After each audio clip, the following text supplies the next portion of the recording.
বিভাগ ভালো বলেছেন।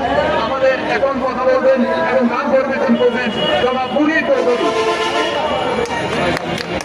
আসসালামু আলাইকুম, সবাইকে আমার সংগ্রামী শুভেচ্ছা। আমি আসলে দু একটা কথা বলে তারপরে আমার গান পরিবেশন করব। আমি এই সেতুর আন্দোলন যখন প্রথম শুরু হয় ভোলা সার্কিট হাউসে, যখন আপনার ফয়জুল কবির যে সেতু উপদেষ্টা যখন ইয়েতে গিয়েছিলেন, ভোলা গিয়েছিলেন, তখন আমি এই সেতু এবং ভোলায় গ্যাস দেওয়ার ব্যাপারে কথা বলেছিলাম। উনি এই ধরনের কথা উনি আমলেই নিচ্ছেন না।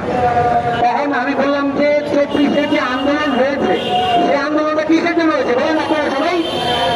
আমরা বৈষম্য থেকে, আমাদের ভোলার সাথে যে বৈষম্য করা হচ্ছে সেটা থেকে মুক্তি পাওয়ার জন্য। তাহলে এই বৈষম্য থেকে আমরা কোথায় মুক্তি পেলাম? কোনো কথাই শুনে না। সে সকালবেলা এসে মিডিয়ার সামনে সবাইকে বলেছে ভোলাকে বলতে হবে না। তো যখন আমি বললাম যে মাননীয় উপদেষ্টা আপনার দৃষ্টি আকর্ষণ করছে, উনি আমাকে বলেন উনি কি? আমি বললাম যে আমি একজন সংস্কৃতি কর্মী। তখন আমার দিকে সবাই সচিব, তারপরে পেট্রো বাংলার MDA সবাই আমার দিকে তাকাচ্ছে, তাকে বলছে উনি কে? আমি বললাম যে আমি সংস্কৃতি কর্মী। 34-এর আন্দোলনের রক্তের উপর দাঁড়িয়ে আপনারা এখানে এখানে এসছেন। তো আপনি সেই সেনের সাথে আপনি বৈষম্য, আপনি এত এই ধরনের কথা বলার পান কোথায়? তারপরে সে আমার দিকে তাকিয়ে বলল যে আপনাকে শান্ত হন। আমি শান্ত হওয়ার জন্য এখানে আসি নাই। আপনি এই ধরনের কথা কিভাবে বললেন যে এটা কোনো কিছু হবে না? কেন হবে না এগুলো? তখন উনি বলে যে আপনারা শান্ত হন, সব কিছু আপনারা ধৈর্য ধরেন। তখন ওনার গলার সুর একটু নামিয়েছে, গেল ওইটা। তারপরে তো ভোলায় কত ধরনের নাটক, বহু ধরনের নাটক, ডিসি অফিসে বহুবার নাটক।